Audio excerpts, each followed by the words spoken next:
This is Gary Atensi with CNTV, and today we're in Washington. I'm here with Bridge to Partnership. Since 2014, they've been providing proven methods that help you to create and lead values-based businesses and lives. I'm joined by Kathryn Alexander, who is the founder. Thanks so much for joining us here today. Oh, thank you. I really appreciate being here. Let's start off a little bit about yourself. You were formally educated with a master's at the John F. Kennedy University. You have held many titles in your past: executive director, president, CEO, advisor, consultant, coach, you name it. You've also volunteered on multiple councils. Really, your passion for nature and your interest in ethics and values have truly come together now in your current work. Share with me a little bit how this passion got started for you. Well, thank you. I really appreciate that introduction. Values and ethics have been a big part of my life. I've always been sort of curious about why there didn't seem to be an understanding of how we should live or what was right. It's right in this context. There's another right in that context. There's another right in that context. The issue of thou shalt not kill, we talk about it, but we do it also all the time. So obviously there's something else going on there. And I was very surprised, actually. I'm a systems thinker. I've been involved in systems, living systems, for my entire work life. But when I read the work of Jane Jacobs and discovered that values come in systems, that was transformative, because it speaks to a whole, that a value set is a whole thing. It works for a purpose. And she posited two value sets, and then my work has contributed a third. And for me, that really clarifies behavior tremendously, and it gives us a sense of purpose and a sense of correct applicability. If you misapply a value set to the wrong situation, you get a mess. And we've all had that experience where we've tried to be a good person, done what we thought was right, and it didn't turn out the way we thought it should. And that's partly why. So obviously one thing is knowing, having the clarification, but actually knowing how to apply it to our lives is huge. To live regeneratively. Webster's definition of regenerative is to regrow or be renewed or restored, especially after being damaged or lost. How would you define it? Regenerative has to do, in my world, with ensuring that things thrive, that everything thrives. I spent many years in the sustainability world, and that has not had a huge success. It has had some impact, but big change I don't think we can claim. And part of that is because sustaining is about keeping in existence or continuing on. So it's doing less harm, not really thinking about being a partner and making it thrive. That's a big step, actually. And that's kind of where we are now. We're seeing so much degradation everywhere in any system you can pick, whether it's education or medical or whatever. Yeah. They're all falling apart. And if they all just shifted to thriving, to think about how do you make your students thrive in the classroom? Interesting. Versus just teaching them something, but how do they thrive? How do they blossom in your classroom? That takes it to a whole different level. 2020, that was a time of pause. Before that year of reflection, most had never asked ourselves, what does it mean to be human, and to be human in a time of crisis? Do you feel that was a question that needed answered and maybe even still needs answered? I think that it has been answered, but in a very unique way, one that you might not anticipate. We think of ourselves as a self, a thing, a person, right? We're our own individual self. And that's actually not true. We are filled with billions, trillions, quadrillions of other living things that are not us, that make our life possible. only because they are living their life to the fullest. That helps us live our life to the fullest. But when we don't help them live to the fullest, we don't either.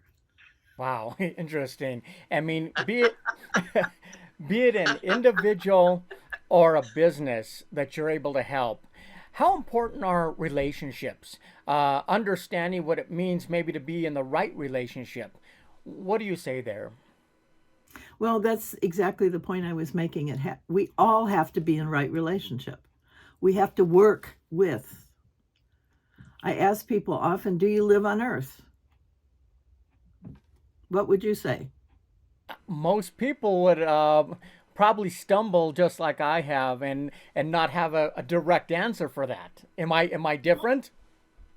Yeah, do you live on earth? You can't answer. That's a simple question. And most people would say, yeah, they live on earth. The shift we have to make is to live with it. Mm. That is the The difference. That's the difference. That is the difference. I mean, you're able to help individuals develop trust, eliminate resistance. I mean, is there a certain urgency to act now and transform our consciousness? Would you say we're kind of at a critical time for ourselves and the earth which we live on? Oh, absolutely. I don't think anybody would. Well, there's a few people that still pretend that's not true. But I think most of us are kind of getting that it is urgent, that the changes are not stopping, and we can't stop the changes. What we can do is dance with them. And like any dance, when you dance with your partner, you have some input in the direction. You don't stop the dance, but you can kind of direct where it's going. And that's the game we need to learn to play with the earth so that we're working with the natural forces around us, not against them. And that means changing ourselves more than it means changing nature, because that's a bigger game. That's not going to shift. But if we work with it, then we'll see how that shifts what actually happens. Interesting. I mean, let's talk about some of the ways we can act. Let's start out with coaching. Can coaching bring your own life into balance and discover maybe how to reseat yourself back into nature? And how do you do your coaching? Is this one on one? Is it in groups or a little bit of each? A little bit of each, actually. In fact, I've started a podcast called Awakening to Gaia's Voice. And that is actually structured to be a year-long course. So people can listen to the podcast, but they can also become a member of the Third Way and go deeper with me and with others to begin to really see the kinds of shifts that we needed to make. Like I said, the shift from being on the earth to with the earth, what does that mean in actuality? How do you actually do that every day? And that's what we engage with together, to begin to think more deeply about how our life is actually so often an on, over, manipulative, controlled perspective instead of learning to partner with and dance.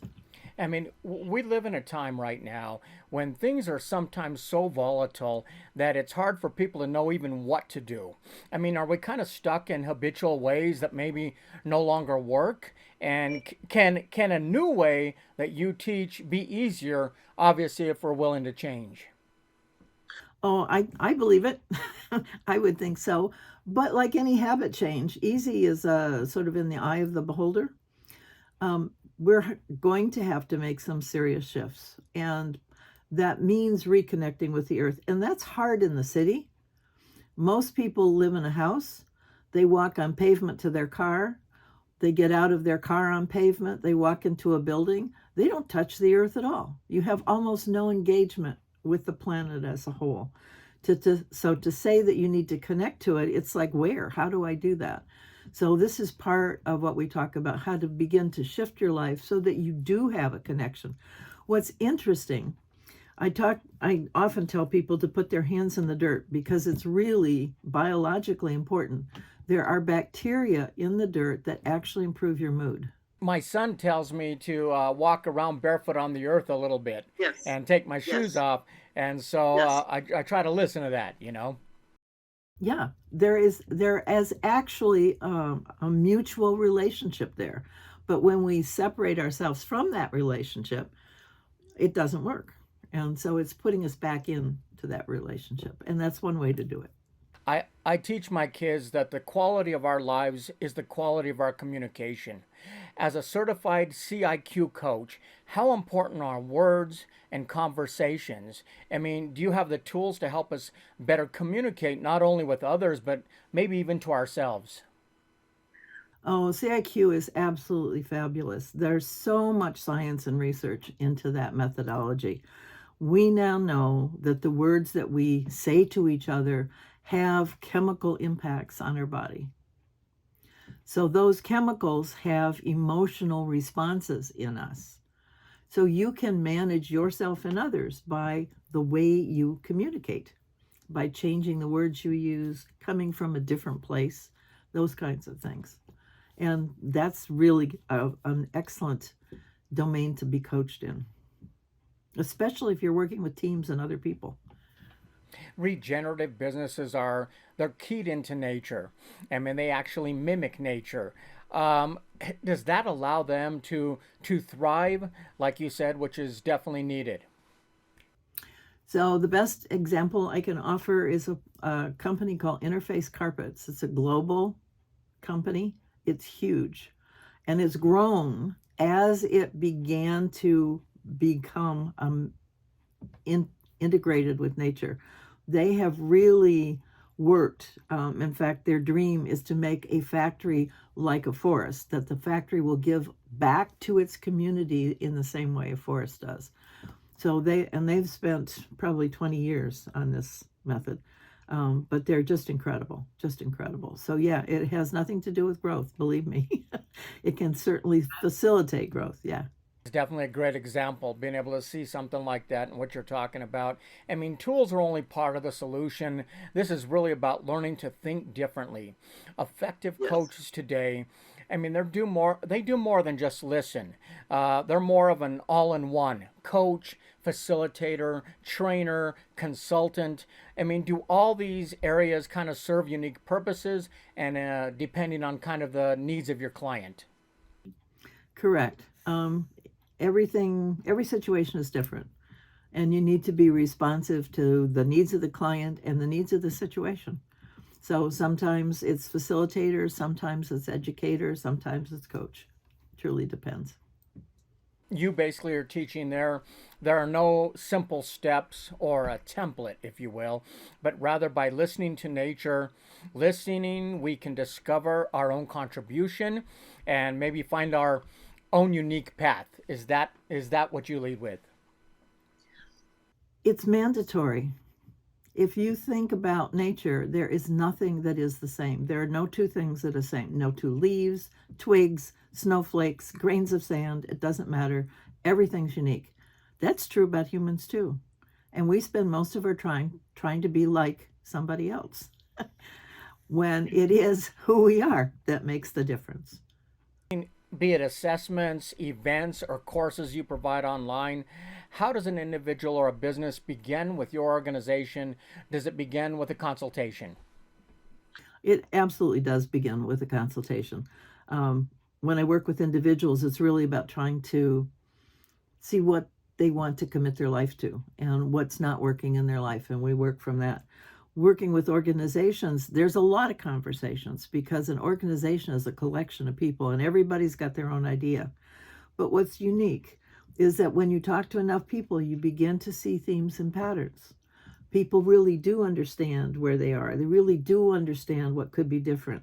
They're often either unable to articulate that or they don't get a good reception when they do. And so I act as a facilitator or a mediator in between those spaces. Striving to live and work regeneratively requires an in depth knowledge and, like you said earlier, systems of values. You teach if you want to change the world, you must love it first. Do you love your work and is it rewarding for you? Oh, it has been. I've never done anything I don't like. It's just been a thrill. It's been really exciting. It's fun to teach. It's fun to coach. it's just so fun to explore and to begin to see. We know so much more about nature than we've ever known before. We didn't know we were a biome. We thought we were separate individual people, and we're not. We're a biome. We're composed of trillions of other living things, just like the Earth is a biome composed of trillions of other living things. There's really no difference. And learning to work with all of us in the same way, in a way that helps everything thrive, is not a bad way to spend your life. Interesting. Viewers, let's take a look at the bottom of the screen right there. What you're going to see is her website. On the website, you can learn more about this organization, read about the tools, the courses, and events that they have going on out there serving the public. If you're an individual or a business, you too can benefit from regenerative wisdom provided by Bridge to Partnership. They're providing proven methods helping you create and lead values-based businesses and lives. This is Gary Atensa with CNTV, and if you don't know, now you know.